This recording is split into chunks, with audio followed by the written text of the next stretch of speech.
galera, beleza ou não? Bom, hoje vamos falar um pouquinho sobre o Império Romano.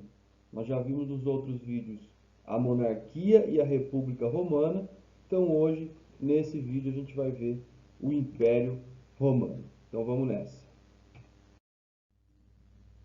Pessoal, a formação do Império Romano também está ligado com o fortalecimento do exército. Tá? A gente lembra que ali no fim da República o exército estava fortalecido, tinha um certo prestígio ali dentro, ali entre os romanos, né? Então o comando militar começou a se destacar. Então, e com isso o império crescendo. Se o exército está bom, o império vai aumentando. Eles vão conquistando mais territórios, tá? Lá em 107 a.C., o Caio Mário anuncia a decisão da necessidade de terras para ingressar no exército. O que isso significa? Você não precisava mais ter dinheiro para ingressar no exército, tá? Mais pessoas poderiam ingressar. Isso ia ajudar a fortalecer ainda mais o exército. As vitórias militares traziam prestígio, né, pessoal? Com certeza. Então, os generais foram as pessoas que começaram a ter mais prestígio dentro da sociedade romana, tá? Em 88 a.C., o general Lúcio Sila toma o poder, tá? E desrespeita toda a tradição romana lá do Senado, certo? Então ele vai lá e como que dá um golpe de estado ali. E por quase 50 anos, os generais, as pessoas do exército, ficam disputando o poder, porque o exército era a principal instituição romana, certo? E aí nós vamos ter, pessoal, depois desses 50 anos de disputas, o primeiro triunvirato, ali em 60 a.C. Tá? Quem que vai participar desse primeiro triunvirato? Né? Triunvirato vem de três. Então vai ter o Caio Júlio César, o Cneu Pompeu Magno e o Marco Licínio Crasso. Tá? Essas três aí que vão formar o primeiro triunvirato. Então eles vão ter o controle do Senado e das instituições romanas. Tá? Eles vão estar acima do Senado, acima de todas as instituições e também vão controlar ali a Itália, a Grécia, né, a Península Itálica, a Grécia, a parte da Macedônia e também de Cartago, ali do norte da África. É, o Crasso, pessoal, o Marco Crasso, ele vai sair um pouquinho do foco, tá? E quem vai acabar guerreando e disputando o poder vai ser o Caio Júlio César contra o Pompeu Magno, tá? Então eles vão entrar como se fosse uma disputa entre os dois, tá?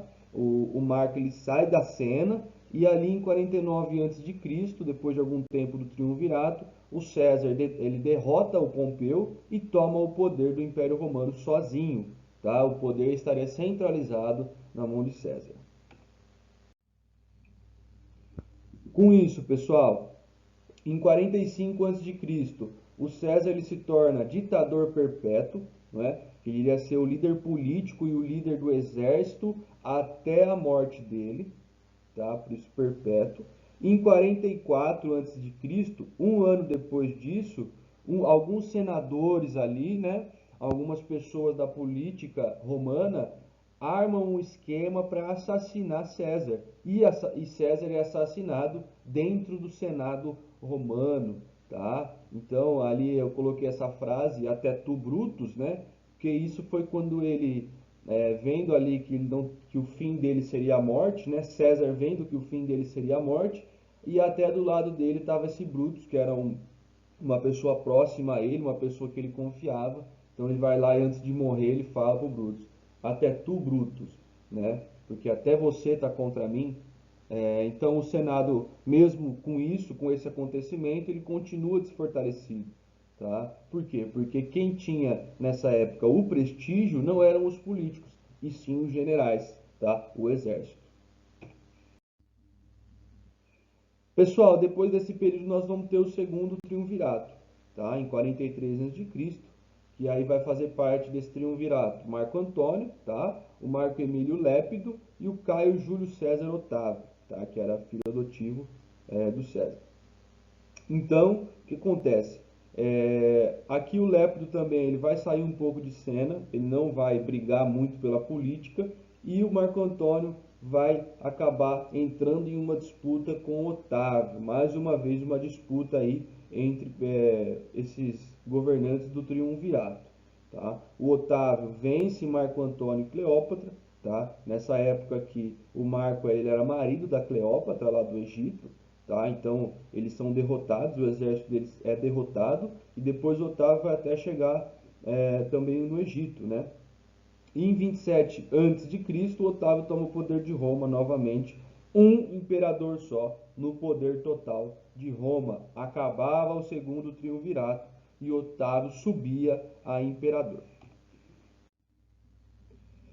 Bom, após a morte de Otávio, pessoal, aí no Império Romano já, porque a gente tinha só um imperador, já não tinha mais o segundo triunvirato, Divino Augusto é decretado imperador. Tá? Ele vai governar ali de 27 a.C. a 14 depois de Cristo. É ali que ele começa a ser considerado uma divindade, tá? O imperador ele é elevado a uma divindade. Mesmo assim, ele mantém algumas estruturas da república, tá? Poucas, mas algumas estruturas, algumas instituições ele mantém, tá? E foi um período em que houve paz nas províncias romanas, né? E também desenvolvimento cultural, artístico, né? Poetas, pintores, escultores, tá? Foi um momento de desenvolvimento aí cultural e artístico. Também houve bastante obras públicas, pessoal, porque havia muitas conquistas e com essas conquistas eles ganhavam muito dinheiro, saqueavam, cobravam impostos, né? Tudo isso envolvia riquezas para os romanos. Então eles construíram muitos aquedutos, né? Que eram como se fossem pontes que levavam água para as cidades, tá? Para abastecer as cidades. Construíram arenas também, né? Como o famoso Coliseu, para poder ter as lutas dos gladiadores. Também construíram estradas para ligar as províncias romanas e assim fazer com que o império fosse interligado e com isso também ele fosse como se fosse mais centralizado também, mais unido, tá? E também construído os balneários, famosos termas, né, que as pessoas iriam se banhar. Os romanos tinham muito o costume de adoração ao corpo, tá? Por isso que as esculturas também eram feitas. Então eles gastavam algum tempo ali nos balneários. A influência romana, pessoal, como que eles influenciavam os outros locais que eles acabavam conquistando, expandindo o seu território, criando cidades dos moldes romanos, tá? Levando a língua latina, tá? Para esses locais, usando também o direito romano, as leis romanas, tá? Aplicando elas nos outros lugares e espalharam isso principalmente no norte da África, né? Na região de Cartago, também na região da Gália, que hoje é a França, da Germânia, que hoje é a parte da Alemanha, e também da Britânia, ali, né, das ilhas da Grã-Bretanha. Aqui a gente tem um mapinha, pessoal, que a gente pode perceber até onde se estendeu o Império Romano. Então a gente pode ver aqui que ele vai desde a, a Península Ibérica, tá? Aqui, ó, Braga, Coimbra, tá? Portugal, Espanha. O norte da África, aqui está Marrocos, tá? Aqui está Cartago, certo? Até a França, a Gália, Paris ali em cima, tá? A gente vai ter aqui a Península Itálica, aqui a parte da Grécia, certo? Constantinopla, atual Turquia, certo? Então, isso para ver como eles vão do Ocidente até o Oriente conquistando, tá? Esse foi o máximo aí do Império Romano. Aqui nós vamos ter Alexandria também no Egito, tá? Aqui o delta do Rio Nilo, certo? Então, para se ter noção do tamanho e também para se ter noção de que como com o passar do tempo, eles foram cada vez conquistando mais terras, isso ficou cada vez mais difícil de, de se controlar, tá? Eles foram acabando perdendo o controle aí disso, e isso vai também causar parte da queda aí do Império Romano, certo? Bom, a paz romana, pessoal, também conhecida como Pax Romana, né? Foi um período de instabilidade, né, em que os romanos estavam conquistando a maioria do mar Mediterrâneo, então eles chamavam aquele local de Mare Nostrum, né? Nosso mar em latim, certo? E quanto mais invasões, mais escravos eles conquistavam. Isso gerava mais riqueza para eles, tá? Então eles também tinham relativa estabilidade das fronteiras, tá? Porque também eles colocavam escravizados para poder ajudar a controlar essas fronteiras, e esse período também pode ser considerado como uma paz armada, que não houve muitas guerras, não houve muitas conquistas, não houve muitos embates. E a gente vai ter também a valorização da figura do imperador como uma figura até fraternal ali. Bom, a crise do Império Romano, pessoal. Como que isso acontece? O número de escravizados diminuiu, porque as conquistas pararam de acontecer na paz romana, tá? Houve uma estagnada, é como se eles estivessem subindo, subindo, subindo, subindo, chegou lá em cima na paz romana no pico, tá? Eles dão uma estagnada ali, depois vão começar a declinar, tá? Então, diminuiu o número de escravizados, houve uma baixa na mão de obra e na produção agrícola, por quê? Porque os escravizados era quem fazia esse papel, tá? Então houve essa queda. Houve uma queda na arrecadação de impostos também, porque as pessoas não tendo os escravos para fazer o serviço deles, não tinham tantas riquezas para pagar impostos, tá? Com isso, houve, né, se gerou uma crise econômica e um aumento dos impostos para tentar acabar com essa crise econômica. Só que, como a gente sabe, todo aumento de imposto gera insatisfação da população, tá? E, além disso, a queda da circulação de moeda também estava acontecendo pela falta de moeda circulando, pela falta dos escravizados, pela falta da produção agrícola. Com essa crise, pessoal, com essa crise econômica, com essa crise dos escravos, houve um movimento, né, um fenômeno chamado de ruralização e também uma forma de trabalho que é o colonato. Tá? O aumento de impostos pela crise econômica, as pessoas começaram a buscar o campo e sair das principais cidades romanas, e os latifundiários, que eram os donos das terras, como não tinham muitos escravos, pois tinha diminuído essa arrecadação, né? Eles começaram a praticar o colonato, que era o que? Eles davam um lote de terra para a pessoa, tá? Em troca de uma porcentagem da produção. Tá? Então, o camponês que pegava aquele lote de terra era chamado de colono, tá? E essa forma de trabalho, colonato. Esse movimento ajudou a desestabilizar o império, tá? Essa ruralização e esse colonato, porque ainda diminuiu mais assim a circulação de moeda, aumentou a crise econômica, ajudando a desestabilizar o império e as fronteiras. Pessoal, aqui já entra uma outra parte interessante, que é o cristianismo, que nasceu no interior do Império Romano, né? Ele nasce durante o Império Romano. O nascimento de Cristo, ele se tornou uma referência inicial para o Ocidente, né? A gente vai ter o antes de Cristo e o depois de Cristo, tá? Bem ali como referência no Império Romano. E as pregações de Jesus, que começou ali com uma seita judaica, né? Ele era um judeu, Jesus, eles desafiavam as autoridades romanas, tá? Jesus começou a ser mal visto ali, depois que ele começou a ser seguido por outras pessoas, tá? Mas até ele morrer, tá? Ele, Jesus e seus discípulos eram judeus, eles seguiam o judaísmo, tá? O cristianismo ele passa a existir depois da morte de Jesus, que vai ser pelos romanos. Galerinha, o cristianismo. O cristianismo é uma parte interessante aí também, porque ele nasce no interior do Império Romano, certo?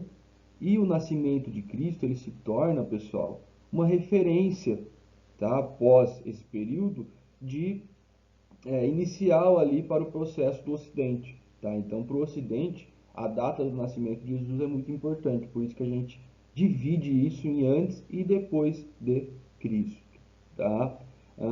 As pregações que Jesus fazia lá em Roma, lá no Império Romano, né? Desafiavam as autoridades romanas, por isso que ele é até condenado, né? E até ele morrer, até Jesus morrer, ele e os discípulos seguiam o judaísmo, né? Jesus era um judeu, tá? E só depois da morte dele é que vai nascer o cristianismo, tá? Enquanto ele era vivo, eles ainda viviam o judaísmo, eram como se fosse uma seita judaica, que eram as pregações do próprio Jesus. Beleza? E nisso, galera, a gente tem também os povos germânicos, tá? Quem eram esses povos germânicos que vão fazer as invasões ali no Império Romano? Eram os povos anglos, frisões, saxões, teutões, francos, bávaros, burgúndios, suevos, visigodos, ostrogodos, érulos, lombardos, vândalos, dinamarqueses, noruegueses e suecos. Tá? Todos esses povos, eles eram denominados bárbaros pelos romanos, tá? E eles se organizavam basicamente em tribos, certo, pessoal? E viviam ao norte ali do Império Romano, ao norte da Europa, principalmente onde é conhecido como Escandinávia.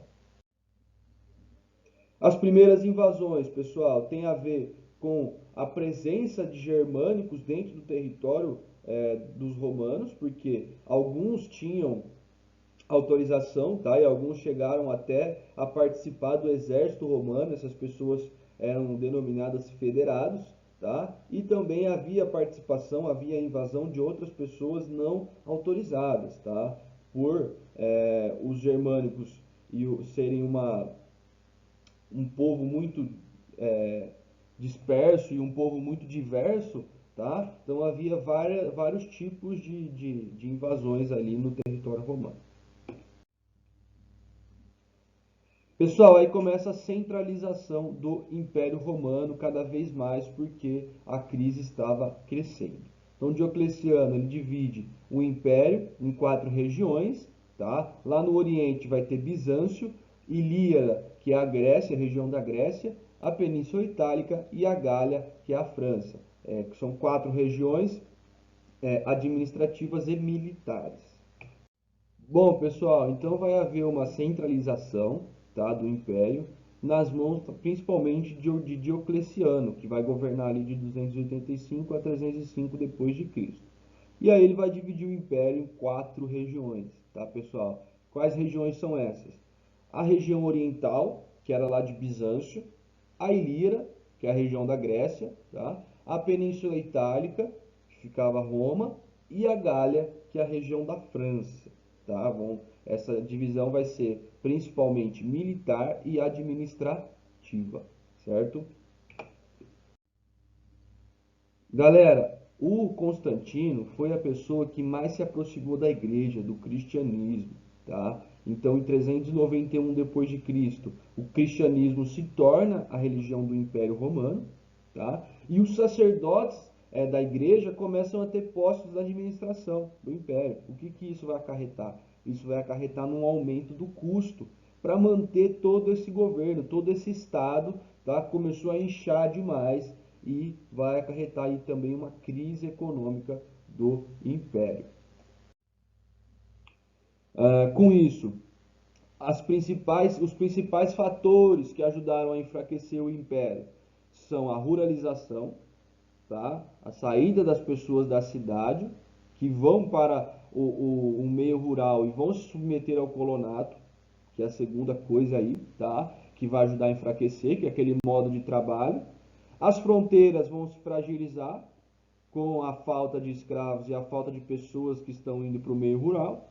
Isso vai gerar várias invasões que vão aos poucos desestabilizando o Império Romano. Pessoal, então fechando aqui, a gente vai ter uma certa divisão no Império Romano, tá? Que vai ser o Império Romano do Oriente e do Ocidente. As invasões germânicas, elas não afetaram, pessoal, muito o Império Romano do Oriente. Não chegaram a afetar Bizâncio, que era a capital, tá? Então ali vai continuar tendo o Império. Ainda mais porque a economia não era a mesma coisa do Império Romano lá do Ocidente, lá de Roma. Ali eles tinham contato com outros povos e podiam fazer outros tipos de atividade comercial, tá? Então o poder ali não se abateu, não se abalou e deu continuidade desse Império Romano do Oriente com a capital em Bizâncio, também conhecido como Império Bizantino.